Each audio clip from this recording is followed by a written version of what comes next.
Good morning, I'm Jeff Arsenault. I am an alcoholic.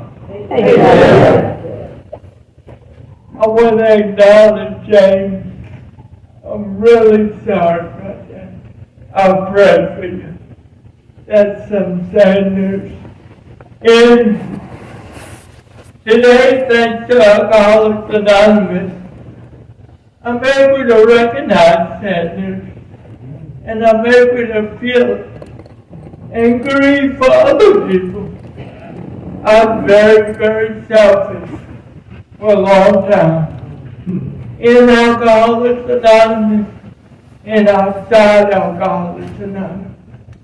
And I thank God I can look in the mirror and say, I'm not there today. I want to thank my beautiful wife for a number of things. Putting up with me, number one, and supporting me and realizing what comes first in my life. And there's a balance. But I know today, Alcoholics Anonymous comes first. I got some housekeeping, Sterling W. said I must do. I can commit to 3 out of 4. First, I want to thank this young lady on the front row, Samantha. Wonderful story. Congratulations.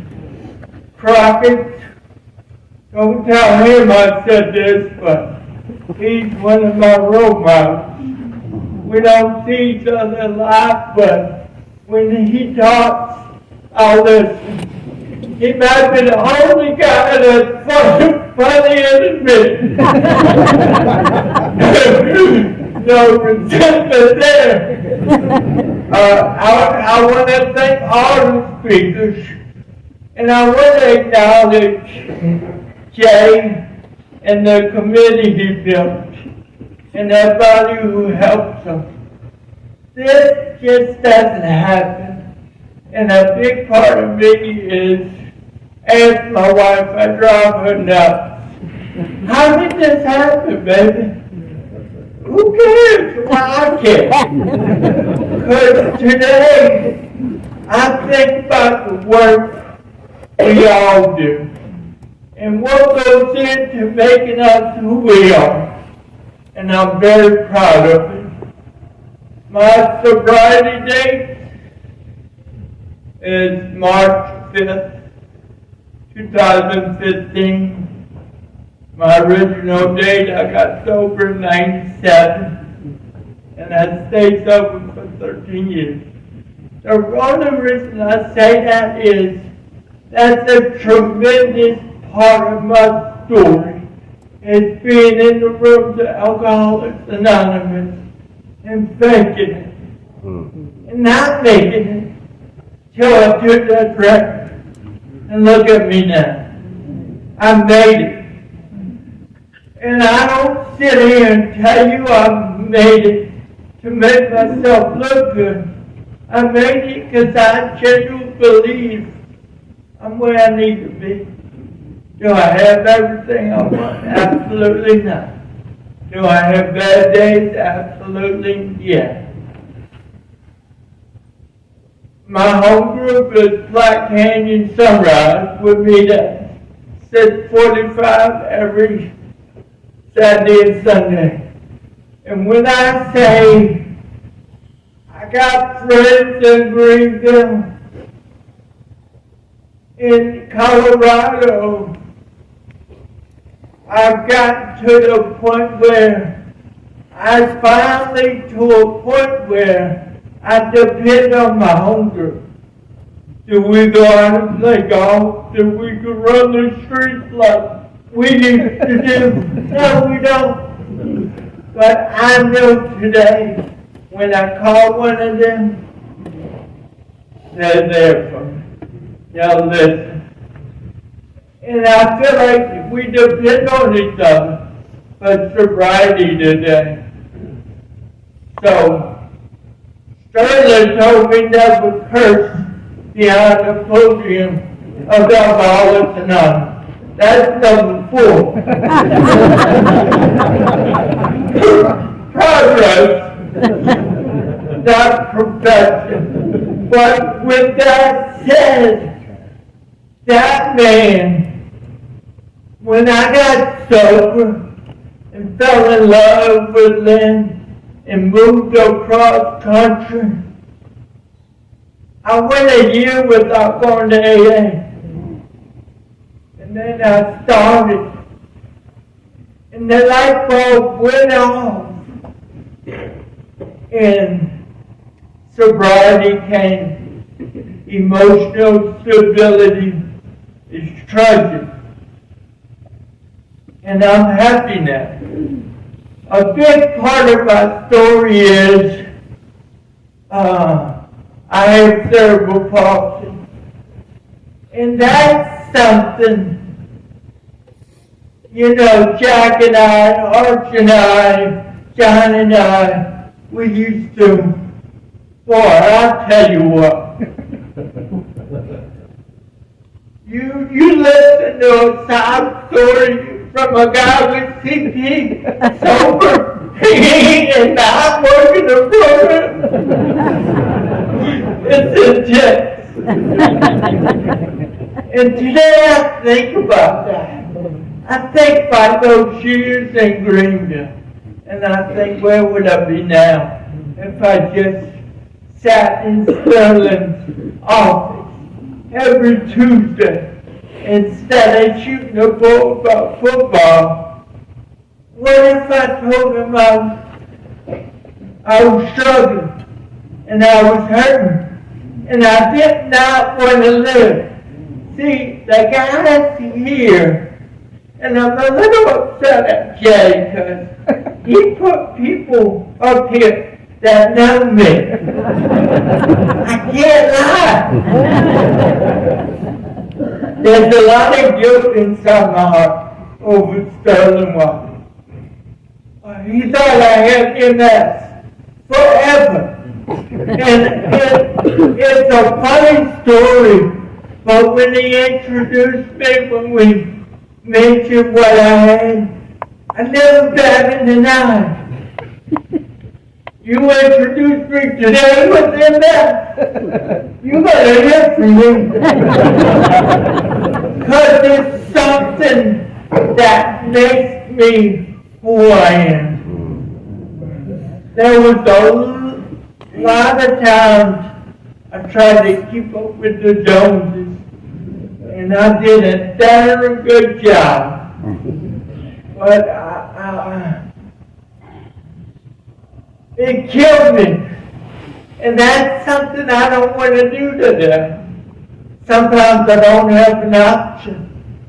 But my wife called me out and said, Jeff, you're doing the best you can. Jeff, you're a good husband. And I do the same for her. And it's Alcoholics Anonymous that has made me the guy I am. I have a few readings that I'm not going to read. I'm going to talk. One of them talks about the idea of drinking has to be smashed. And I don't think it was ever smashed until I went back out and almost killed a high school girl in a car accident and landed up in the hospital and had to call somebody in this room to ask him if I'll go to jail for life.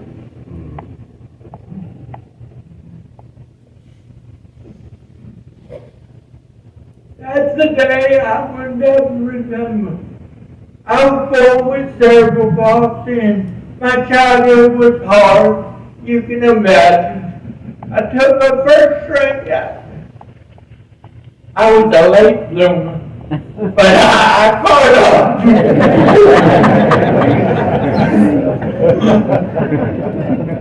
The first time I took a drink, I went from a little hermit who didn't know how to fit in the world, to a guy in high school where people walked by the room and said, "That's that fool that was dancing on the table drunk as hell."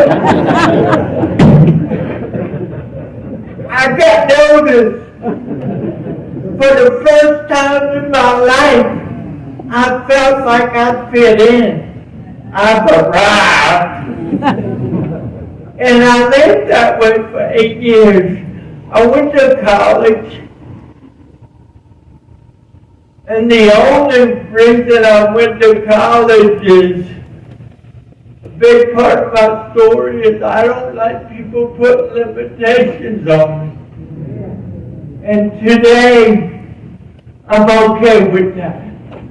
But my mom and dad had no idea what would happen to me after high school. And what I needed was, what do you want to do, Jeff? Can you do it? That's what I needed. But what I got is, I got sent to a 2-week evaluation for someone to tell me I didn't have what it took to go to college. I'll give you one guess why I went to college. So I had a real good time, and I worked my butt off, found a job, and I figured another thing I do well is I work. That's something I really strive in, because I wanted to see. When I was 25, after not many situations and not many problems, I just was depressed. And I got a DUI after having a few beers at game time after work one night. And I got pulled over. I got arrested. I wasn't drunk, but I went to treatment, and I stayed sober for a long time. First 5 years was freaking awesome. I mean, the guys on the front row, we were freaking nuts. Arch and I went on vacation. But then something happened. I started seeing these guys, their life was developing, and they were going places. And all I knew was how to work. And I really felt like my life just sucked. And I was eaten up with jealousy. These are guys that I saw 4 or 5 times a week. Shot the bull, played cards. But I was eaten up with life just sucks.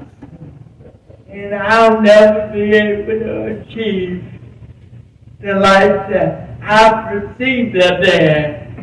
I look at them now and I'm like, there is a God. You know, the night Arch T got married was a very lonely night in my life. And I talked to Sarah about it. And it's all good now. But that's where I was. I was eaten up with resentment. I didn't know how to move forward. I had no confidence. According to me, I didn't have cerebral palsy. But I didn't know how to ask my business for help. I worked 80 hours a week to get the job done and did better than I. And that was all ego. So when I was about 8 or 9 years, well, 7 or 8 years sober, I made the decision. I gave up. me and John were talking about those pity parties that we had together. And I was on a mission to get sympathy. I said I didn't want sympathy, but I know today what I was looking for is empathy. And I didn't know how to get it, because I didn't know how to open up, because I wasn't okay with me. I did have a home group. I said I worked at steps, but I think I had 50 different spots. And each one of them knew the cute girl. And Sterling, he was a cool guy. Everybody knew Sterling. So was I looking for, what was I looking for? There's a big part of me that feels like I failed Alcoholics Anonymous for a long time. I got up in front of the podium and I told y'all how spiritual I was and how happy I am and how I get on my knees every night. And then I go home or I go somewhere and just feel sorry for myself. And that's how I lived for about 20 years of my life. And I did not know how to talk about how I felt about having CP without it feeling like a pity party. So my dad, who was the only one who really traveled the journey with me and knew how afraid I was about life and finding a significant other. I did a lot of stuff in Alcoholics Anonymous. I'm not proud of them. I did a lot of stuff outside of Alcoholics Anonymous. I'm not proud of them. And I'm able to recognize that today. And you know what that gives me? That gives me a chance to look at the second reading that I'm not going to read. Did you ever try to flip a book with cerebral palsy? Come on. I guess not.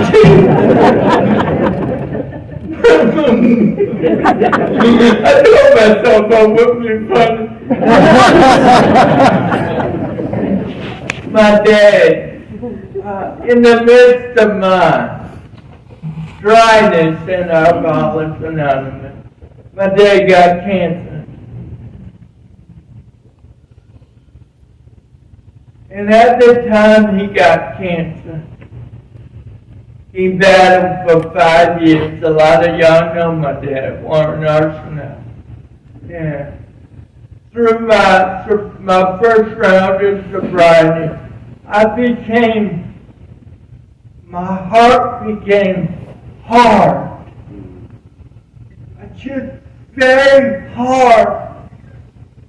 And when my dad died, one of the conversations we had when I was 30 about being lonely and not knowing what to do, he finally leaned back in the chair at the Poinsett Club and said, "Yeah, we've been talking about this for 15 years.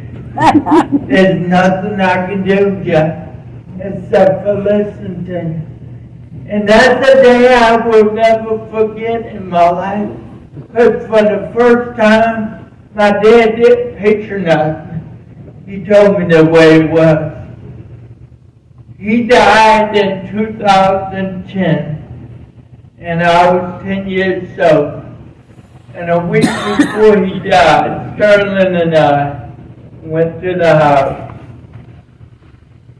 Sterling took his hand and said,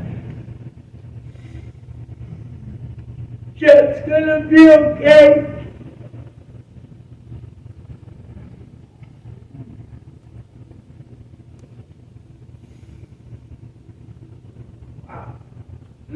Y'all, you just, y'all made me feel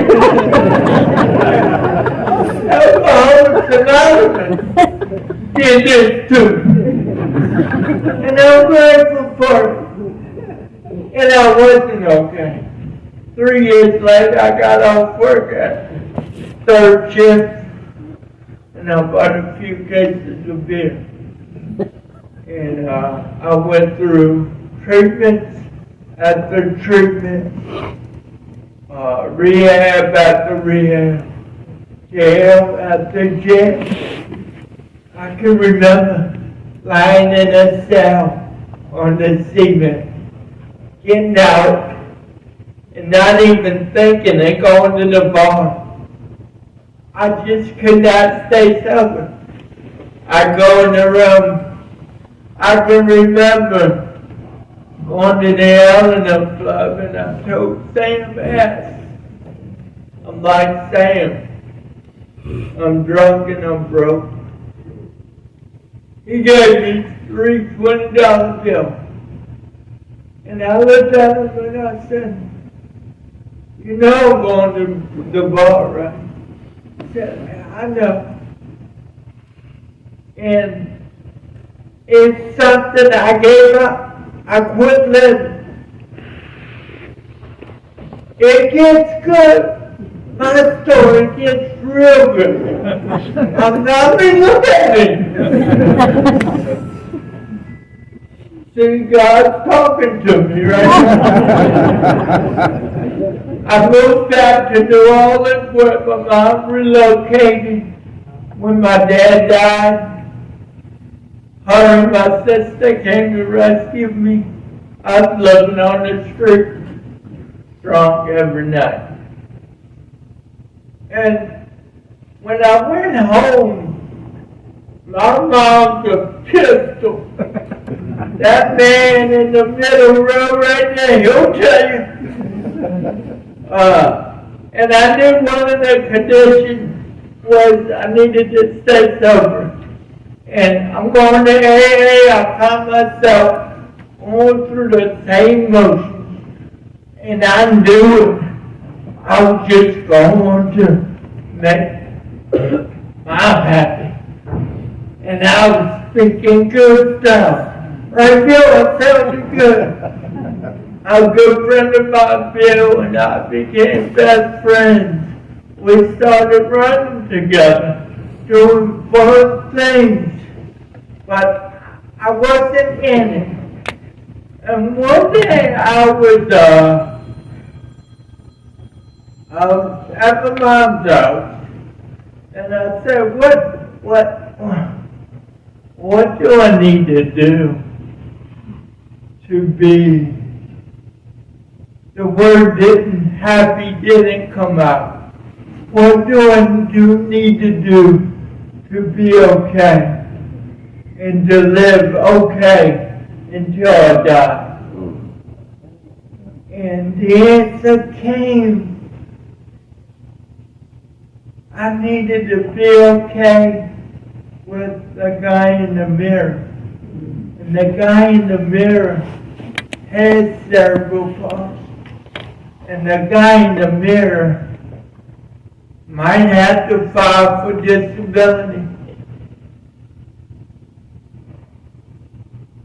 How do I do that? So I started reaching out to nonprofits and started doing the deal. And I never knew what an accommodation was. I mean, if I had to climb 50 feet, I'd get a freaking ladder and climb 50 feet. That's what I did. Did what I had to do. And those behaviors that some of y'all know about, I did because I was running. I was running and looking for a way to stay sober and run. You can't do that. You can only run from yourself for so long. I realized what's out there for people with disabilities. I didn't even know what a developmental disability was. If you don't, and you don't care, that's fine. If you want to know, I'll explain it to you. Because I'm knowledgeable about who I am and what I got. And today, I used to say I was proud of myself, but I wanted you to think I was proud of me. Today I stand before you and say I'm a hell of a guy.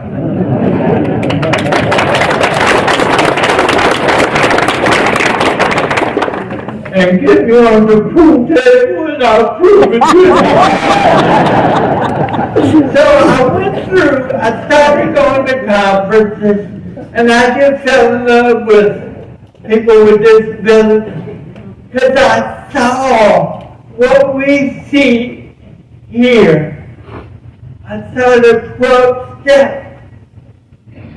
I helped drunks get sober, but I kind of flipped the turn and I said, what can I do to help people with disabilities?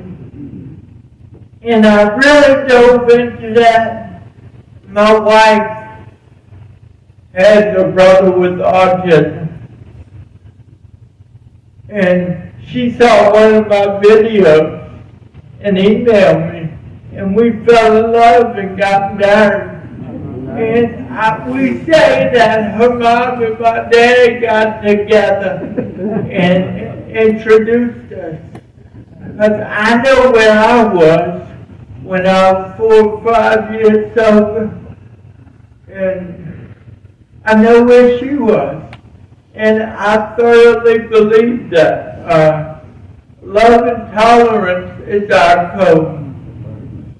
The fact that I live with my brother and he's got autism, he helps me become a better man. And it took us a long time. I moved in there, I knew everything about autism, right? I used to open the phone, I said, Lynn, here's what we're going to do. Bam, bam, bam, bam. I walked in there. You talk about love and tolerance is our code.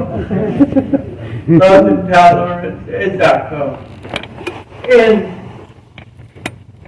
I love my situation today. It's different. I'm a different person today. I used to read that 12 step and say, spiritual freaking awakening.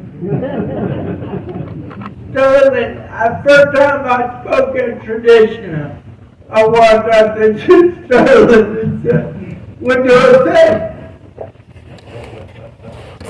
It's in the book, son. Who is this guy? It's in this book. And I found in the words that you tell me to go find, and I'm matching the pages, and I'm reporting to you. But Jack and I would go behind traditional and say, what page do they talk about? Stepping on your toes to others. And then we run the story. Man, I read all day. That guy. Those games, we made sobriety fun. And I look at all of us today, and once in a while I get mushy at my house. Because I look at our journey, and it's different. So I want to get into my home group and kind of the 12 steps. I believe my work with people with disabilities, though it's not obvious today, but I know what I do. I know I can be an inspiration to people who feel hopeless. with disabilities. But guess what I can also do today? My sponsor has really been encouraging me to work with other alcoholics. In the last 2 months, they've been coming to me and asking me, can you work with me? And I think about that, and I'm like, what? Is this really happening?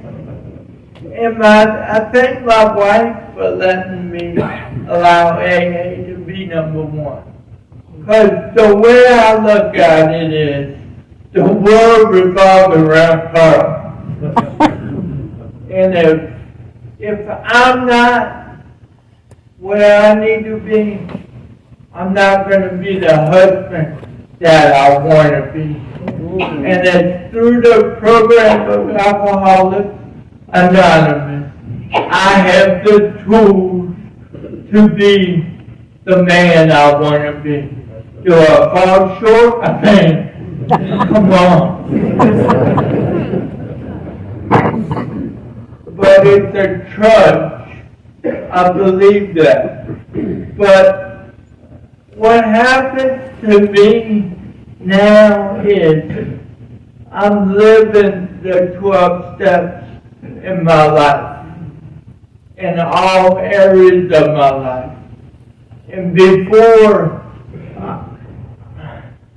I make decisions based on self, I'll do this, I'll lie about this, I'll put a suit on, I'll go to gratitude. I'm suiting up and showing up. And I don't encourage that behavior. I want to allow people to know me. And having cerebral palsy is part of me. I'll tell you a funny story. I said I wasn't going to be funny, but I got to keep up with traffic tonight. I was at the airport, and for a long time I would not accept help from anybody. I would not board the plane. I think about the day where I asked for him to give me a cup of coffee at the Al-Anon club. And he brought me a half a cup.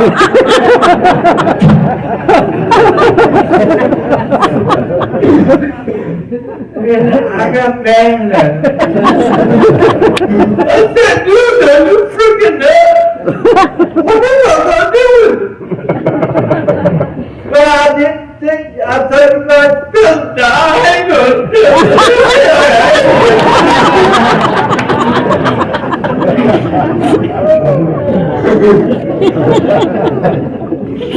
And I still feel bad about that. I mentioned it to him the other day. I'm like, Troy, you should see my freaking coffee cup today. It's stuff like that that helps me live today. And today I know that I need help.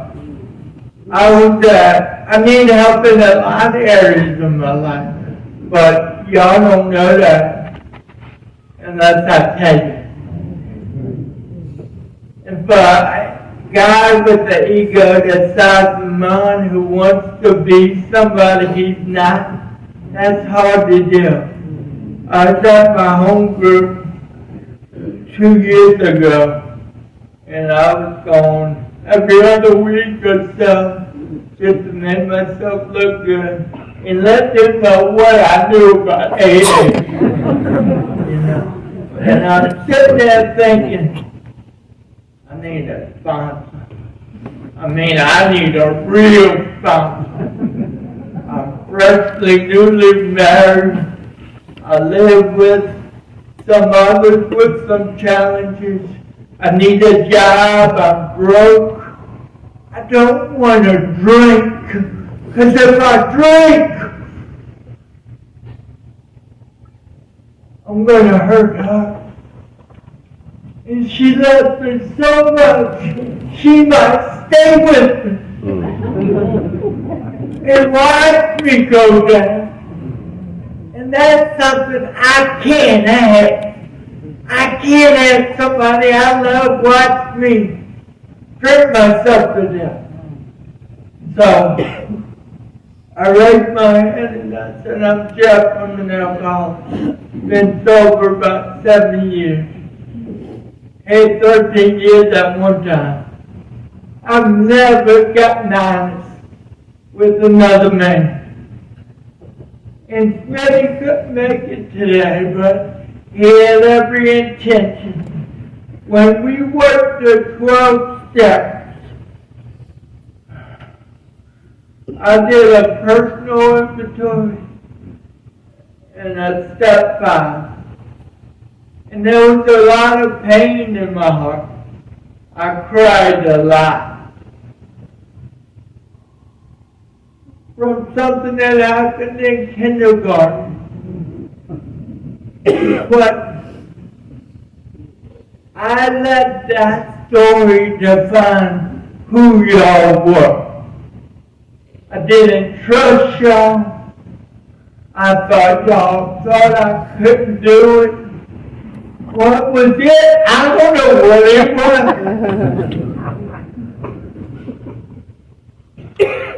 So I was at the airport. This is a part of me. This day, I was not spiritual. And Liz was not with me. So I boarded the plane going to Charlotte. And I boarded with the 88 passengers. Because I struggle physically. It takes me a lot of time to do something. I drop a lot. And when I drop stuff, it holds everybody up. So, this guy looked at me and said, why are you boarding early? You don't need to board early. It's disabled to buy you.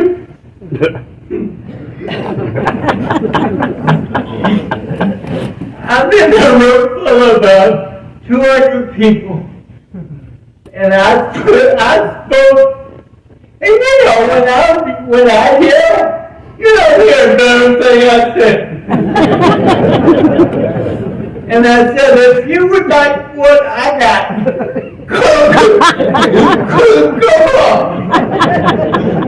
Boy, you could have heard a mouth in that area.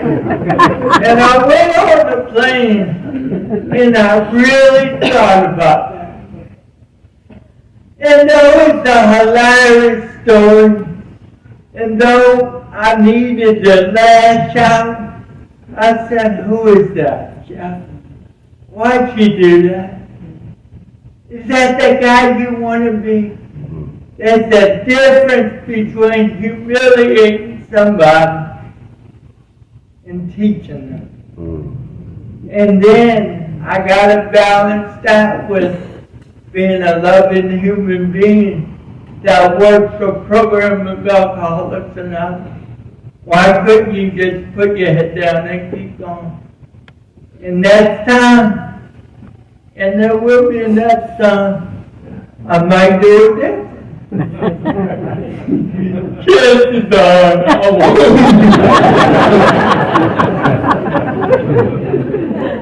I would like to talk about working with other alcoholics. And I won't say burden the challenges that I put on myself. I'm still growing in this program, but I know today that I'm not God just because I'm trying to help you get sober. I can only do what you taught me to do. I'm not a therapist. I don't have stories like you got. But guess what I do have? Then Sterling White told me to read the doorstep.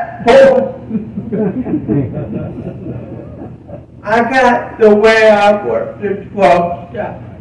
And today I can look in the mirror and own that I am who I want to be. I am the guy that I am. Because I cleaned house and made amends. And I work with other alcoholics. And I feel like I have something to give to them.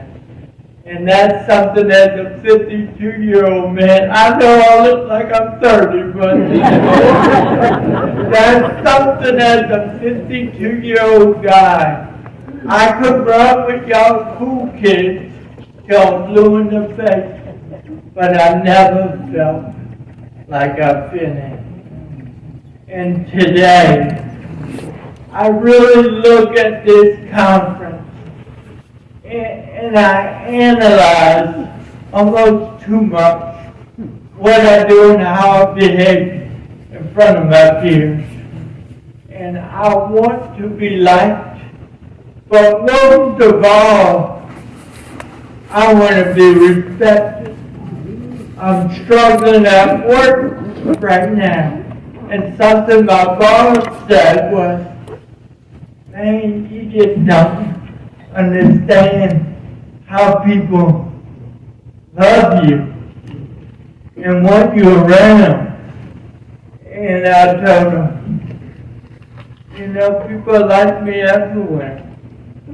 That doesn't mean I'm successful.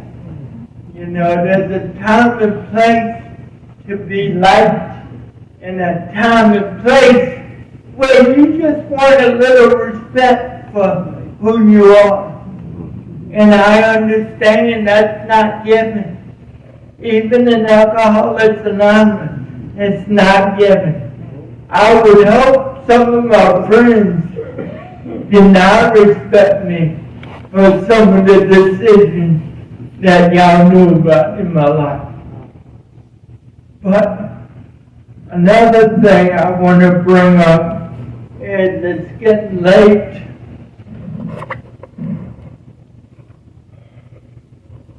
Some of y'all never left me. Most of y'all knew how drunk I was. I look at that front row, and y'all knew I was there.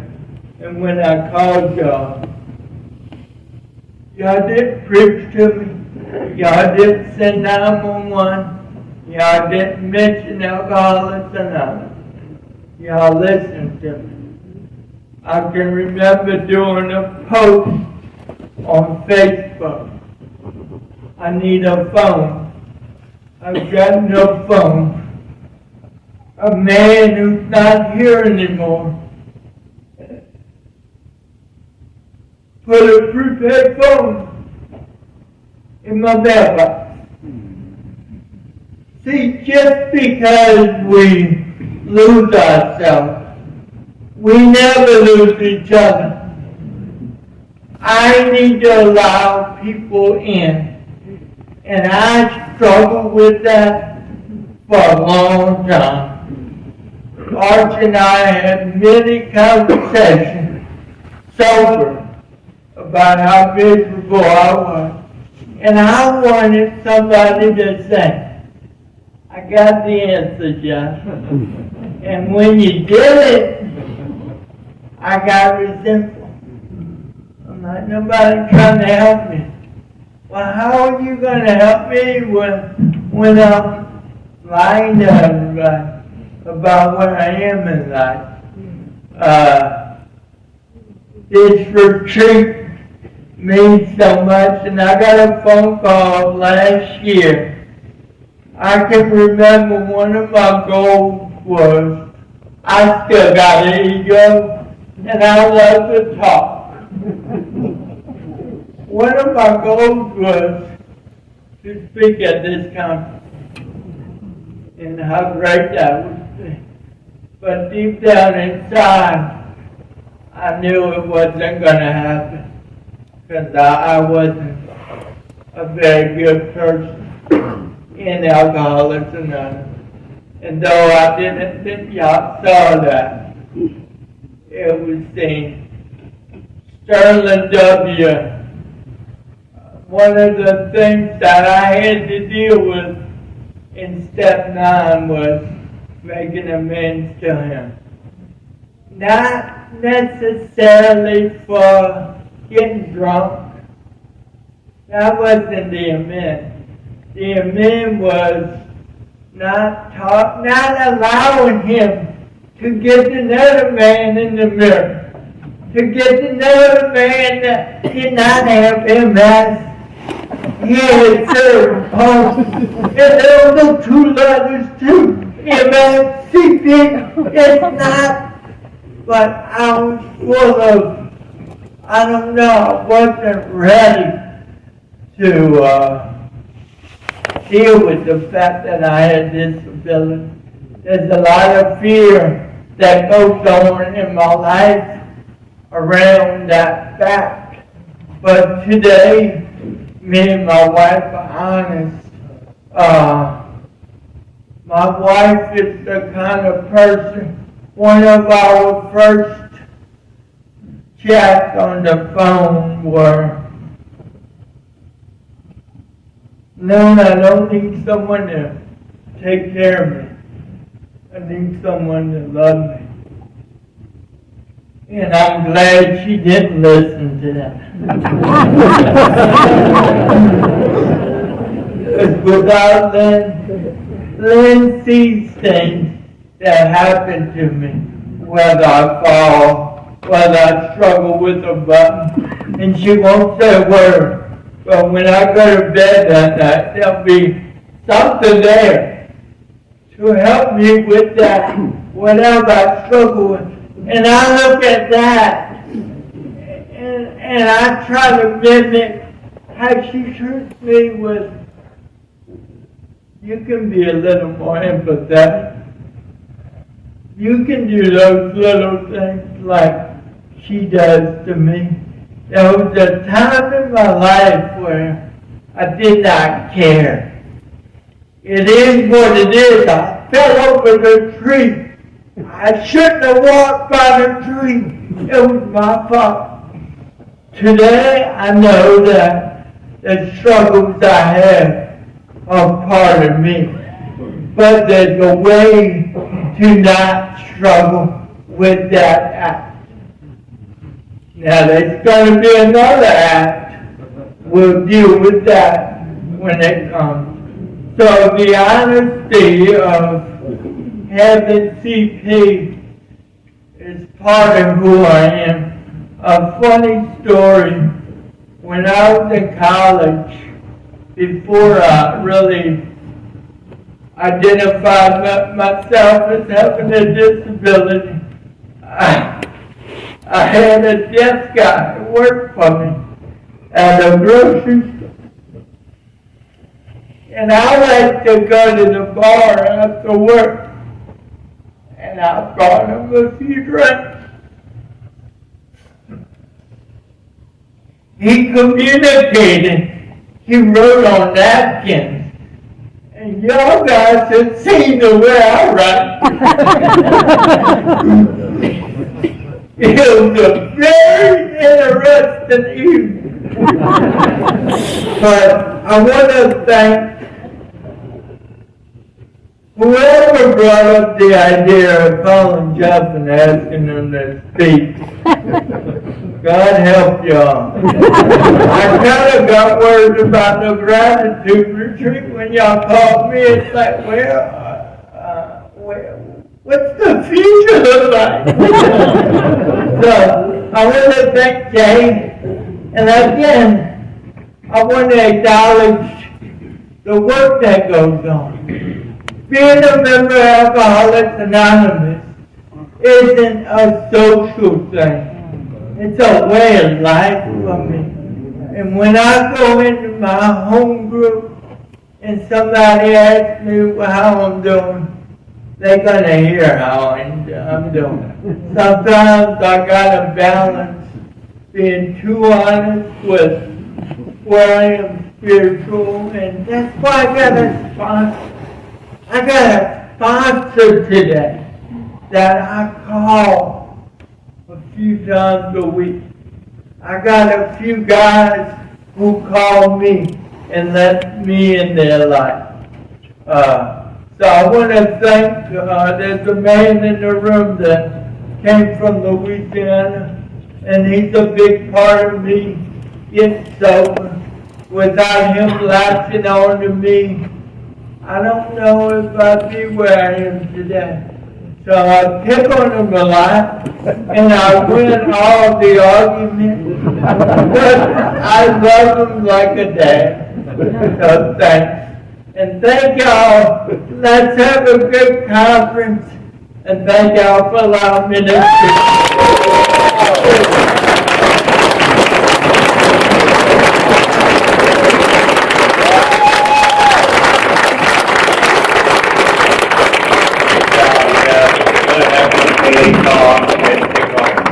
Today. You know you're loved when the welcoming committee from this conference meets him at the airport with a poster board and said, "Congrats on parole."